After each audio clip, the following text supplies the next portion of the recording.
Kabanata 4251. Habang nagpatuloy si Harvey sa pagsasalita, ang mga problema ng mga customer ay patuloy na nalulutas. Mabilis na pinalibutan siya ng lahat, at umaasang makukuha nila ang kanilang pagkakataon. Si Reese, na lubos nilang pinagkatiwalaan, ay tinalikuran. Napakabilis ni Harvey. Pagkatapos lamang na makinig sa mga problema ng mga customer, agad niyang ituturo ang ugat ng sanhi at paraan upang ayusin ang mga ito. Matapos matugunan ang kanilang mga problema, ang bawat isa sa mga customer ay umalis na may gulat na mga ekspresyon. Higit sa lahat, paminsan-minsan ay isusulat ni Harvey ang lahat ng uri ng anteng-anteng para sa mga customer sa panahon ng proseso. Mabilis na nagpadala ang mga tao, na nagsasabing mayroong isang henyo sa Fortune Hall. Maraming matatandang babae na ang mga anak na babae ay hindi nakapag-asawa ng maraming taon ang dumating para sa tulong ni Harvey. Kahit na may mga problemang hindi kayang harapin ni Harvey on the spot, maaari pa rin siyang magbigay ng mga mungkahi para sa mga customer.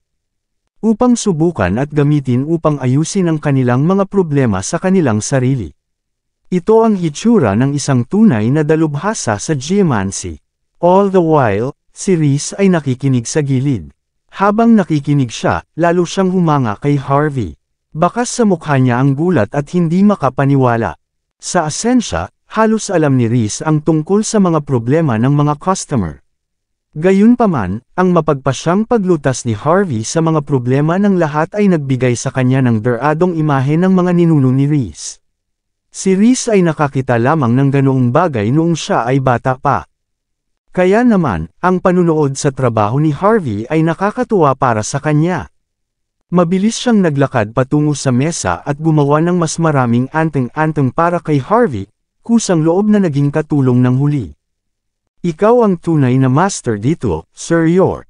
Nang makaalis na ang mga customer, magalang na naglakad si Reese patungo kay Harvey at hinawakan ang mga kamay ni Harvey. Ang iyong talento ay higit pa sa akin. Ito ay isang pagpapala para sa lahat kung kukuha ka ng Fortune Hall. Pinagsisisihan ni Reese ang hindi pag-aaral ng geomancy nang mas mabuti noong bata pa siya, kaya naman hindi siya gaanong bihasa sa sining. Ni hindi niya magawang gamutin ang kanyang apo dahil sa kakulangan nito sa kakayahan, at iyon ang naging dahilan ng kanyang labis na pagkakasala. Matapos makita ang gayong talentadong lalaki, natural na napanatag siya. Papayagan kitang bilhin ang lugar na ito sa halagang $7.3 milyong lang. Kung hindi lang sa kondisyon ng apo niya, handa siyang ibigay ng libre ang Fortune Hall kay Harvey. Nagulat si Kyrie. Hindi niya akalain na si Harvey ay talagang kahanga-hanga para kumbansihin si Reese. Ngumiti si Harvey kay Reese. Hindi kita bibigyan ng pera, Master Foley. Natigilan ang lahat. Naisip agad nila na masyadong mayabang si Harvey. Kung tutusin, sikat pa rin si Master Foley. Walang sino man ang maglalakas loob na hindi gumalang sa kanya tulad ng ginawa ni Harvey. Sinisikap ba niyang samantalahin si Master Foley dahil lang sa medyo may kakayahan siya? Ngumiti si Harvey, kahit hindi na siya nagpaliwanag pa. I think bibisitahin ko ang apo mo, si Leona Foley. Sigurado akong papayag kang bigyan mo ako ng lugar ng libre, Master Foley. Natigilan si Reese. Makalipas ang ilang segundo, napuno siya ng tuwa. In the first place, binalak niyang ibenta ang Fortune Hall para sa kapakanan ng kanyang apo. Ngunit ngayon, nagpa siya si Harvey na tulungan sila sa halip. Ang harapan at likod bahay ng Fortune Hall ay pinagdugtong ng isang mahabang koridor. Magagandang pond na may mga isda at bulaklak ang makikita sa magkabilang gilid. Ang lugar ay tila medyo luma, ngunit ito ay nagbigay ng mahusay na aesthetic na kasiyahan. Mga ilog, tulay, gazebo, at artificial na bundok ay napuno ang buong lugar. Ang mainit na hangin sa paligid ay tila naging mas nakaka-presko nang umihip ang hangin. Ito ay medyo may komportableng pakiramdam. At sa pinakasentro na gazebo, isang babaeng walang makeup ang nakaupo doon na nakaputing damit at naka-ponytail. Pinipindot niya ang isang compass sa kanyang mga kamay paminsan-minsan, na parang may kinukwenta siya. Maraming bamboo slip ang inilagay sa paligid niya. Lahat sila ay inukit ng kamay, kaya ramdam niya ang mga salitang nakasulat sa kanila. Kahit walang paningin at lakas ng katawan, ramdam pa rin ang kanyang matikas na aura. Hindi mapigilan ni Harvey na makita siyang kahanga-hanga. Maraming magagandang babae ang nagpa-plastic surgery kamakailan dahil sikat ito. Dahil dito, ang mga babaeng may malatula na alindog na tulad nito ay talagang isang pambihirang mahanap. Tuldok, magbebenta ka ba talaga ng fortune haul, lolo? Napabuntong hininga si Leona, na malungkot ang mukha, matapos marinig ang mga yabag. Sinabi ko na sa iyo. Ito ay hindi isang sakit. Ito ay karma sa paglabas ng mga lihim ng Diyos. Kahit na ibenta mo ang fortune haul para humingi ng tulong para sa akin, wala itong maitutulong sa akin. Iminumungkahi kung panatilihin mo ang lugar. Kung ibebenta mo ito, wala kang lugar para sa iyong sarili na matitirhan. Hindi lamang kahanga-hanga si Leona, mayroon din siyang mabait na puso. Lalo siyang hinangaan ni Harvey. Ikaw lang ang apo ko. Kailangan kong subukan, gaano man kaliit ang mga pagkakataon. Ano ang silbi ng lugar na ito kung wala ka rito? Mapait na tumawa si Reese. Kahit na mayroon akong lugar na ito, mas malungkot ako kung ako lang ang mag-isa dito. Alam mo kung paano ako tinatrato ng mga kamag-anak natin. Kung namatay ka na may bahay pa, baka tapusin ko na lang ang sarili kong buhay mamaya. Ngumiti si Leona. Napatingin ako sa iyo noong pumasok ka ngayon. Sinasabi ng compass na malapit mo nang makilala ang iyong tagapagligtas. Ang tagal ko ng pinag-isipan. Inaalagaan kami ng mabuti ng pinsan ko. Dapat siya ang isa. Ibigay mo na lang sa kanya ang bahay kapag wala na ako. Aalagaan kanyang mabuti. Hey, ikaw ay isang matalinong babae, ngunit nakikita ko kung ano ang sinusubukan mong gawin. Hindi ako ganoon kagaling sa geomancy. Ngunit hindi ko kailanman naging mapanghusga ng maling pagkatao. Medyo naging malamig ang tono ni Reese. Magpahinga ka na, Leona. Hayaan mong ako na ang bahala sa iba. Alam ni Leona kung gaano katigas ang ulo ng kanyang lolo, kahit hindi niya makita ang ekspresyon nito. Lumingon siya at napansin ang presensya ni Harvey at Kyrie. Sorry for making you go all this way, nakangiting sabi niya. Tinapik ni Reese ang ulo niya. Nakalimutan kong ipakilala sa iyo, Leona. Ito si Sir York. Siya ang bumibili ng fortune haul. Isa rin siyang dalubhasa sa geomancy. Ang sabi, hindi niya ito binibili ng pera. Binili niya ang lugar na ito nang walang pera. Natigilan si Leona, at tuluyan na siyang natigilan. Ano ang sinasabi mo, Lolo? Sinabi ni Reese kay Leona ang lahat ng nangyari. Si Leona ay isang matalinong babae, ngunit mayroon pa rin siyang pagdududa tungkol kay Harvey. Hindi niya makita ang mukha ni Harvey, ngunit masasabi niyang isa itong binata kung husgahan ang boses at aura nito. Ang isang kabataang tulad niya ay mas mahusay kaysa sa aking lolo sa geomancy. Anong biro? Iyon ay sinabi, alam ni Leona na hindi kikilalanin ni Reese si Harvey kung wala talaga siyang kakayahan. Isang pagdududa na ekspresyon ang bumungad sa kanyang mukha. Lumapit sa kanya si Harvey na may maliit na ngiti.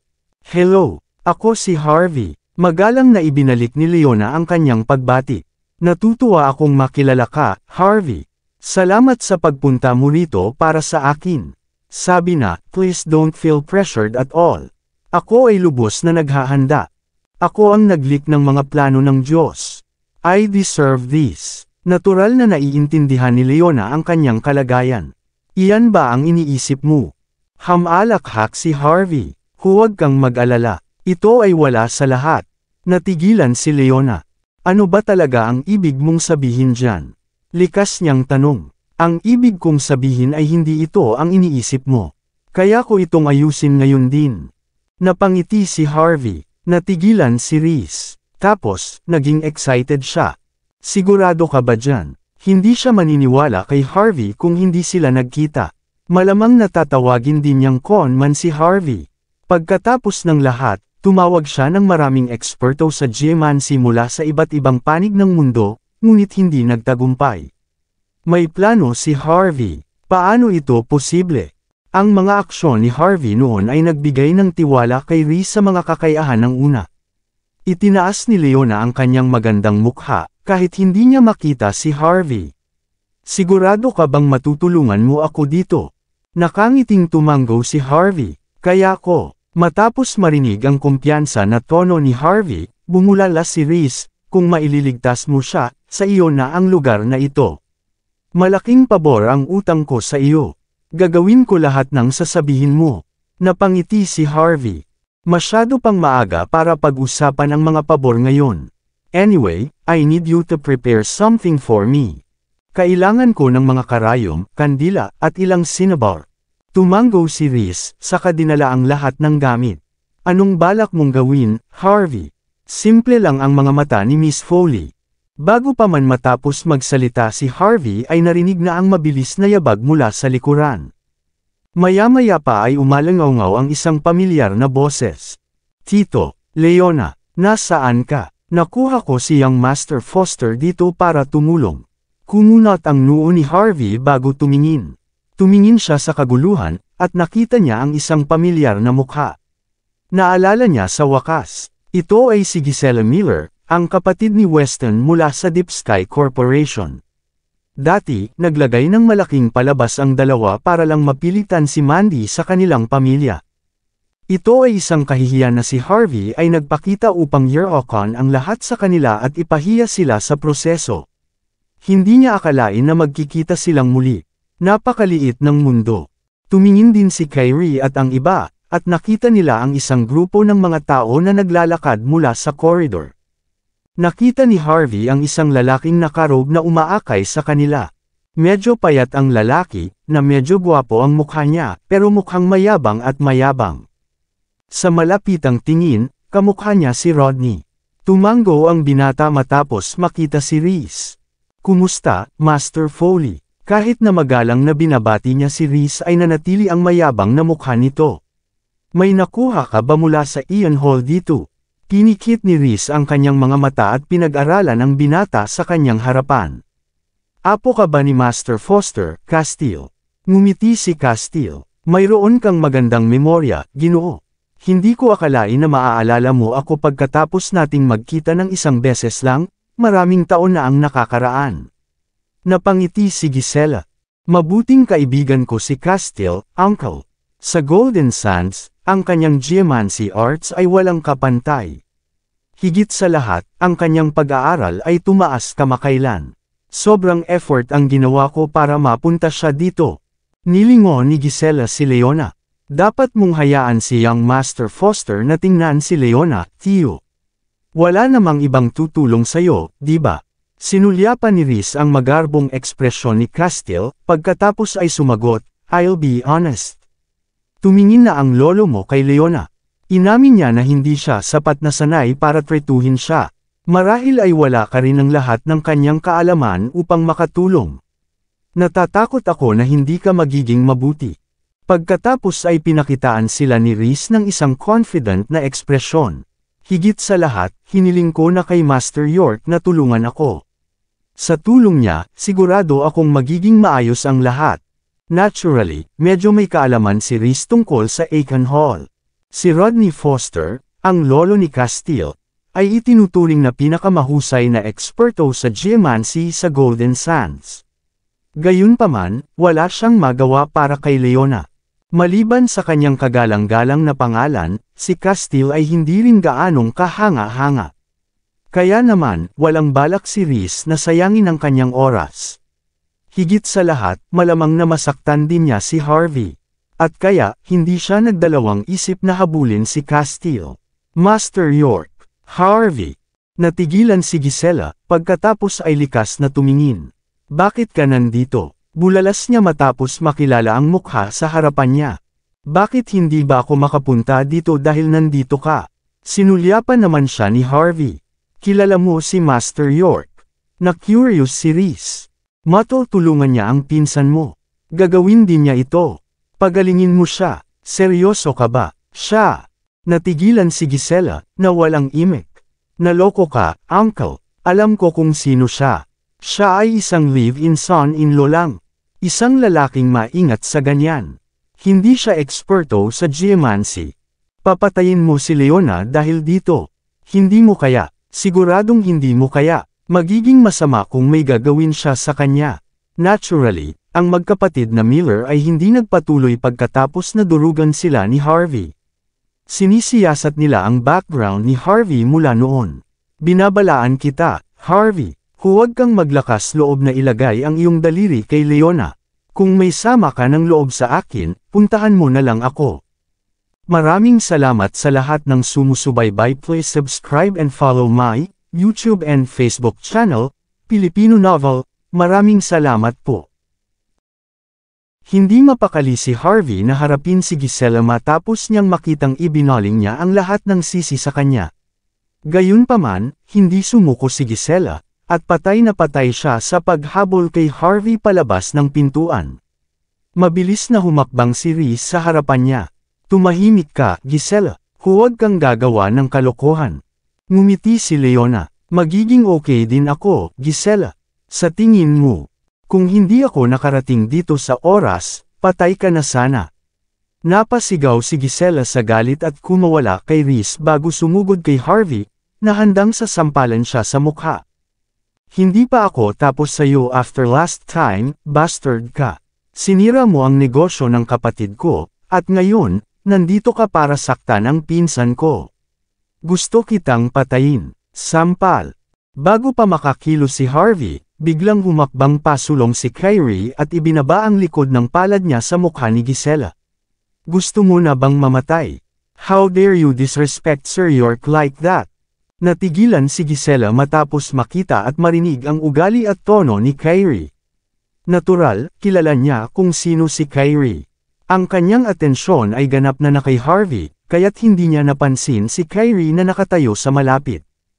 Hindi niya alam kung bakit nandoon si Kyrie, pero hindi pa rin siya nito napigilan sa paghampas. Sabi nito, hindi siya nang ahas na labanan si Kyrie. Tinakpan ni Gisela ang kanyang mukha, at patuloy na sumisigaw na parang isang bagyo.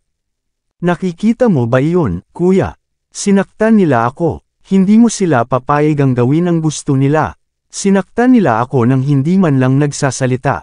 Nagpapanik si Gisela. Hindi siya natakot na si Harvey ay walang talento. Ito ay ang eksaktong kabaligtaran. Kung nagawa niyang harapin ang problema ni Leona, ano kayang mangyayari kay Gisela? Paano niya sasamantalahin ang sitwasyon? Hindi niya magagawang kunin ang buong bulwagan para sa kanyang sarili. Ayaw niyang mawala ng saysay ang mga pagsisikap niya nitong nakaraang buwan. Kung walang makakapagligtas kay Leona, ang buong bahay ay magiging kanya para kunin pagkatapos ng ilang buwan. Kapag nangyari iyon, maaari niyang ibenta ang bahay pagkatapos patayin si Reese. May mapanuksong ekspresyon si Castile matapos marinig na si Harvey ay nasa parehong hanay ng trabaho niya. Naturally, hindi nila kilala ang isa't isa. Ang isang tao na walang anumang katanyagan ay maaaring maging isang eksperto sa geomancy dito sa Golden Sands. Anong biro? Hindi inaasahan ni Reese na magkakaroon ng ganoong kalaking salungatan si Harvey kay Gisela. Hindi ko alam kung sino si Harvey, ni hindi ko alam ang mga bagay na ginawa niya, gayunpaman, naniniwala ako na maililigtas niya ang aking apo. Naturally, pagkatapos makita ang pagganap ni Harvey, lubos na kumbinsido si Reese sa kanyang mga kakayahan. Alam ni Reese na napakahusay ni Harvey. Bakit hindi mo ako kayang pakinggan kahit minsan lang? Sigaw ni Gisela. Siya ay tumingin ng mapait at hindi nasisiyahan. Papatayin niya si Leona. Nagagalit ka, pero ako hindi. Hindi ko hahayaang saktan niya si Leona. Tinulak niya si Harvey palayo bago humakbang sa harapan ni Leona. Maaari mong lokohin ang aking tiyuhin, ngunit hindi mo ako maaaring lokohin. Wala kang karapatang pagtripan ang pinsan ko. Ikaw, isang geomancy expert. Ha? Nasaan ang iyong mga kredensyal? Maaari mo bang patunayan ito? Bahagyang ngumiti si Kyrie, at pumagitna. Paumanhin, ngunit mayroon siyang mga kredensyal. Alin ang gusto mong makita? Pagkatapos ay naghagis siya ng ilang booklet sa lupa. Ang lahat ng uri ng mga kredensyal tungkol sa geomancy ay natipon doon. Ang larawan at selyo ni Harvey ay nasa bawat isa sa mga booklet. Imposible yan. Natigilan si Gisela. Ito ay dapat na peke. Malamig siyang tumawa. Hindi ka maniniwala sa isang manloloko na tulad nito, hindi ba? Ang taong ito ay hindi titigil sa wala upang makuha ang gusto niya. Humalaklak si Castile nang makita niyang nabalisa si Gisela. Master Foley, hindi ko alam kung saan mo natagpuan ang manloloko na ito. Hindi ko alam kung bakit pinili mong magtiwala sa kanya, pero ang Ian Hall lang ang may pagkakataong iligtas si Leona. Tiningnan ni Rhys ang confident na tingin ni Castile at nagtanong, bakit? Bakit? Nag-cross arm si Castile na may pagmamalaki. Dahil minana ko ang pag-aaral ng aklat ng mga pagbabago. Kaya kung talunin ang lahat ng problema sa mundo. Napuno ng gulat si Rhys matapos marinig iyon. Ano? Ang aklat ng mga pagbabago? Imposible. Nawala sa oras ang librong iyon. Bakit ako magsisinungaling? Lalong naging conceited si Castile matapos makita ang pagmumukha ni Rhys.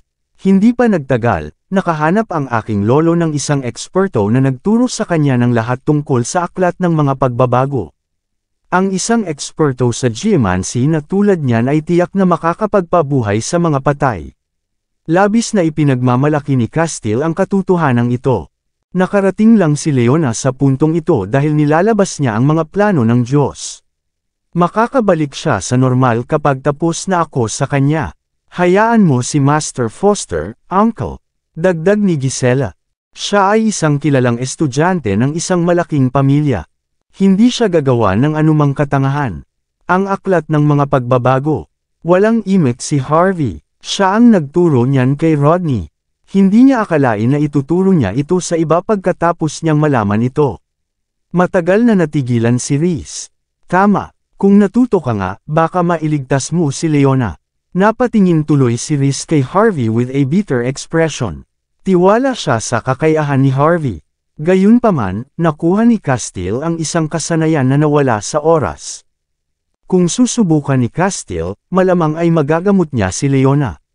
Napagtanto kung ano ang sasabihin ni Rhys, hindi ito pinansin ni Harvey.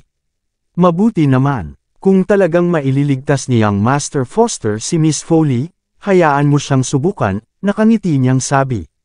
Pareho naman ang intensyon ko. Gusto nating lahat tulungan si Miss Foley. Hindi mahalaga kung sino ang nagligtas sa kanya. Natigilan si Rhys bago ipinakita kay Harvey ang kanyang paghanga. Hindi niya akalain na si Harvey ay magiging napakapakumbaba, bukod pa sa pagiging napakahusay. Napakagaling na tao. Tumingin si Leona sa direksyon ni Harvey na curious. Nakita niya ang lalaki na medyo pambihira. Hindi siya impulsive gaya ng ibang kabataan. Medyo komportable rin siya sa tabi niya. Oh, anong show off? Magsalita ka na parang alam mo talaga ang mga ginagawa mo.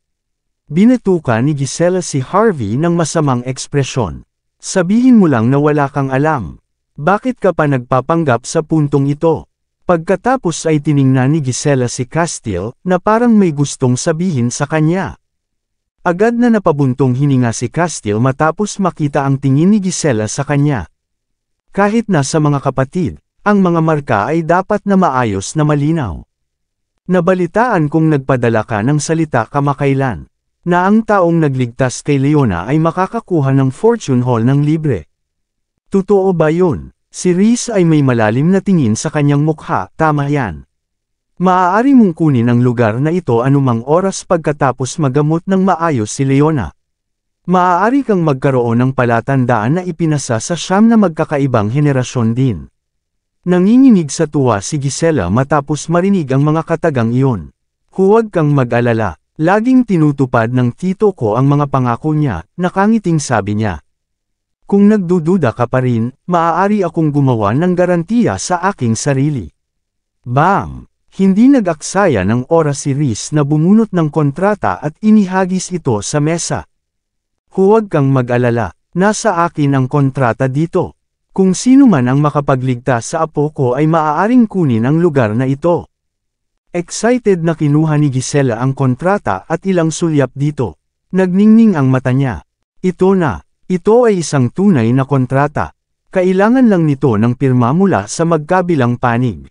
Kung gayon, dahil napaka mapagbigay ni Master Foley, kailangan kong ipakita ang aking tunay na kapangyarihan. Ipapakita ko sa iyo lahat kung ano ang hitsura ng pinakamahusay na geomancy art sa Book of Changes. Humagalpak ng tawa si Castile. Pagkatapos, naglabas siya ng karayom at isang kahon ng cinnabar. Tatalunin ko muna ang evil energy sa loob ni Leona, para hindi na siya manghina. Curious na tumingin si Harvey kay Castile. Ni-disinfect ni Castile ang karayom bago ito pinahiran ng cinnabar, at dahan-daang idinikit sa noo ni Leona. Napabuntong hininga si Harvey. Mali na ang ginagawa mo. Kumunat ang noo ni Castile matapos marinig ang mga salitang iyon. Halatang hindi siya nasisiyahan, at agad na pinandilatan si Harvey. Hindi siya umimik, at muling sinubo ang karayom. Sa pagkakataong ito, idinikit niya ito sa ilong ni Leona. Mapait na tumawa si Harvey. Ito ay nakatagilid. Isinulat ni Harvey ang mga turong ito para kay Rodney. Siya sa lahat ng tao ang mas makakaalam nito. Galit na galit si Castile kay Harvey. Mabilis niyang itinusok ang karayom sa kaliwang sentido ni Leona pagkatapos noon. Hindi na nakayanan ni Harvey na panoorin ito. Sa kanan, sumigaw siya, paanong hindi mo alam ang isang bagay na karaniwan? Pwede bang tumahimik ka na lang, bastard ka? Nagpakita ng malungkot na ekspresyon si Castile. Patuloy kang humihiyaw tungkol sa kung paano ako mali o kung paano ang aking mga karayom ay nakahilig. Ano, may alam din bang ganito ang isang manloloko na tulad mo? Malamig na tumawa si Gisela. Tumigil ka na sa pagpapanggap, Harvey.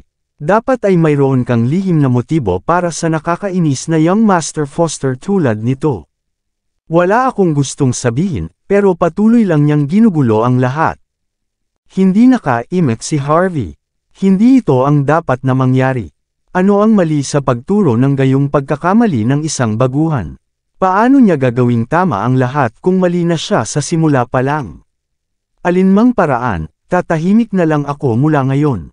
Tumigil sa pagsasalita si Harvey, gaya ng ipinangako niya. Sa wakas ay napigilan ni Castile ang kanyang galit. Matapos i-recoat ang kanyang karayom, itinusok niya ito sa kaliwang kamay at binti ni Leona. Parang nagsisimula ng gumaling si Leona, ngunit biglang nanginag ang kanyang katawan. Medyo malamig ang tingin niya, ngunit hindi siya umimik tungkol dito. Natuwa si Castile sa mga resulta. Mabilis niyang pinagpag ang kanyang dibdib, na para bang may gagawin siyang engrandi. Sige, narito na ang aking huling hakbang. Ito ang pinakamahalagang bahagi ng aking mga turo. Umalis ka na dito, kung sino ka man. Huwag mong tingnan ang mga sekreto ko. Pag-aari lang ito ng Ian Hall. Masama kung matutunan ito ng isang taong may lihim na motibo. Nag-cross arms siya na may pagmamalaki. Parang hindi niya ililigtas si Leona kung hindi umalis agad si Harvey. Ian Hall. Malamig na tumawa si Harvey pagkatapos marinig ang mga katagang iyon. Sinabi ba sa'yo ni Rodney yan?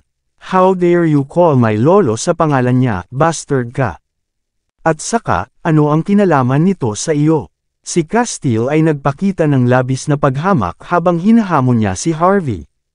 Sa anumang kaso, ayaw kitang makita dito. Kung hindi ka aalis, hindi ko ililigtas si Leona. Malamig na tumawa si Gisela. Manloloko ka lang, Harvey. Kung patuloy kang mananatili dito, walang gagawin si young Master Foster. Sino ang nakakaalam kung kukuha ka ng mga video ng kanyang pagtuturo at ibebenta ang mga ito sa labas? Ang isang tulad mo ay maaaring gawin ang anumang gusto mo, pagkatapos ng lahat. Kumunat ang noo ni Kyrie.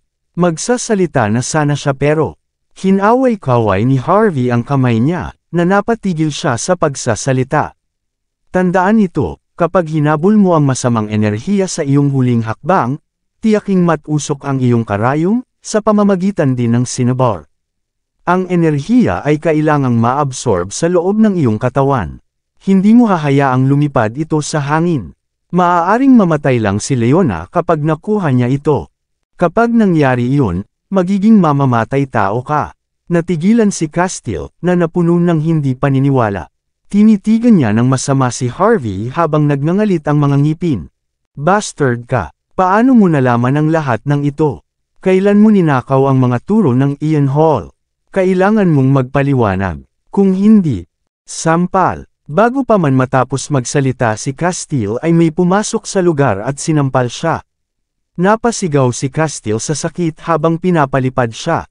Nakilala ng lahat ang mukha ng bagong dating. Si Rodney mismo. Tinakpan ni Castile ang mukha at itinaas ang ulo.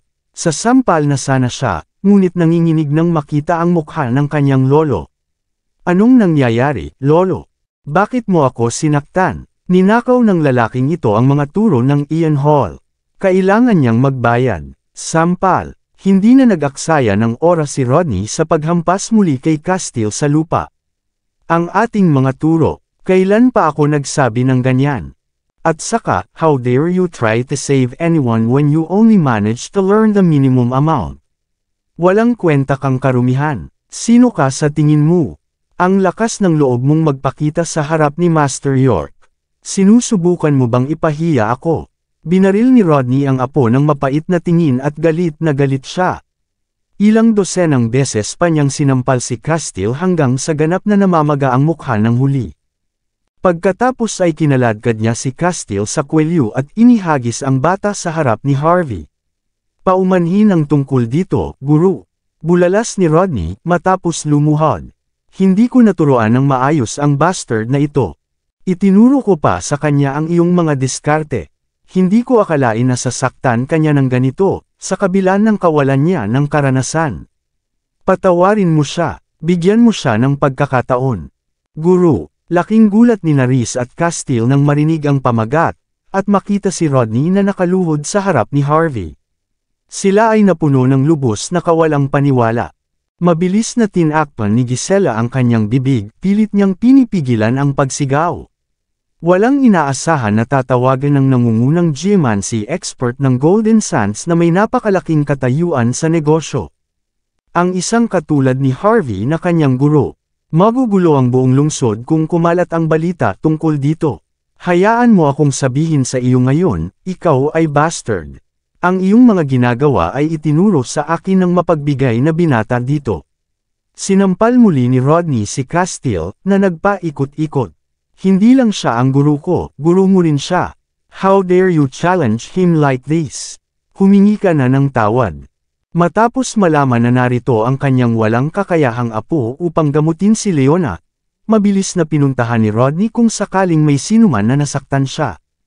Hindi lamang napakataas at makapangyarihan ang kinikilos ni Castile, inakusahan pa niya si Harvey ng pagnanakaw ng sarili niyang mga turo. Kumukulo sa galit si Rodney. Gaano kaya ang kamangmangan ng batang ito? Anong tanga? Di ba niya alam na masisira niya ang reputasyon ng Ian Hall sa paggawa nito? Maya-maya ay natauhan si Reese. Naningkit ang mga mata niya nang bumagsak kay Harvey. Sa wakas ay napagtanto niya na si Harvey ay malinaw na may kakayahang tao. Malamang na si Harvey ang tanging taong makapagliligtas sa kanyang apo sa puntong ito. At kaya, mabilis siyang nagpasya na kumapit kay Harvey. Huwag mo siyang masyadong pilitin, Mr. Foster, sabi ni Harvey. Ilang dos-ina lang ang gagawin. Masama kung hindi mo sinasadyang mapatay siya. Hihinto na sana si Rodney bago niya marinig ang sinabi ni Harvey. Mabilis niyang sinampal muli ang namamagang mukha ni Castile. I'm sorry, please. Hindi na makayanan ni Castile ang anumang sakit sa puntong ito. Mabilis siyang gumapang papunta kay Harvey at lumuhod sa harapan ng huli. Ako ay ignorante. Ako ang walang kwenta. Hindi ko na ulit gagawin ito. Si Castile ay napuno ng takot at kawalan ng kakayahan. Lumabas lang ako para magpakitang gilas.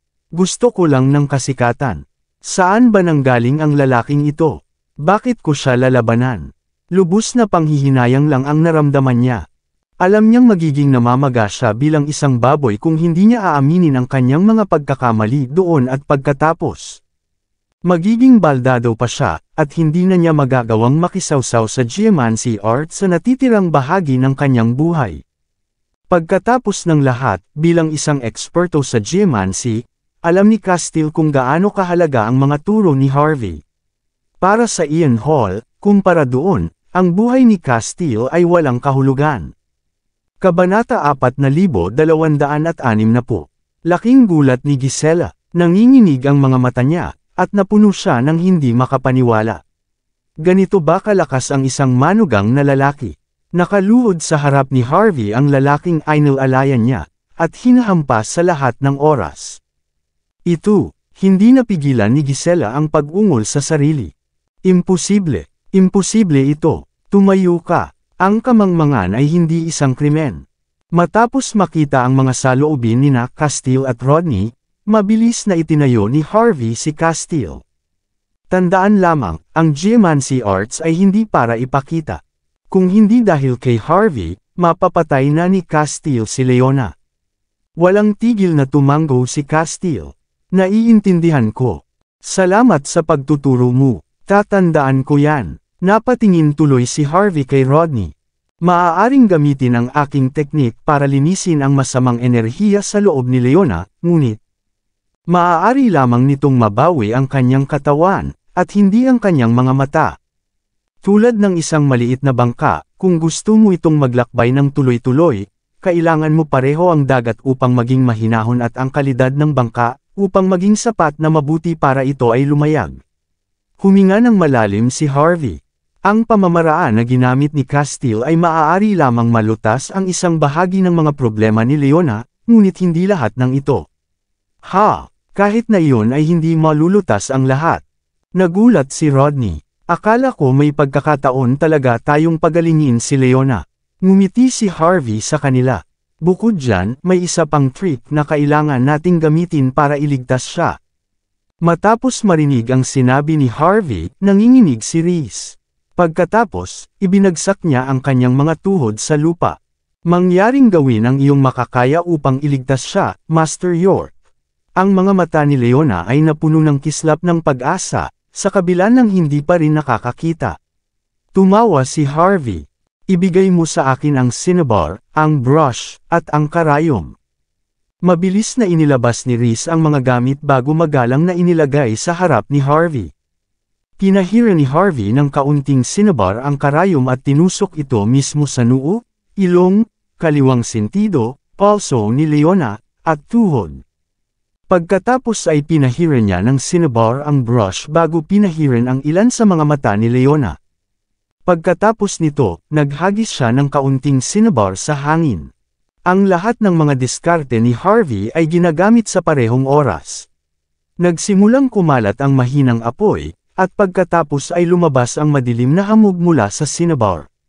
Huminga ng malalim si Harvey, at nilamon ng buo ang hamog. Nilunok mo ang evil energy. Magagawa talaga ng mga tao ang ganoong bagay. Napabuntong hininga sina Reese at Rodney, nakakakilabot ang mga ekspresyon nila. Hindi nila akalain na masasaksihan talaga nila ang ganoong bagay. Si Kyrie, na nagtitiwala sa mga kakayahan ni Harvey, ay nagyelo sa lugar. Si Castile, sa kabilang banda, ay lubos na kumbinsido sa lakas ni Harvey. Sa kanyang mga mata, ang isang tulad ni Harvey ay karapat-dapat para sa kanya upang habulin.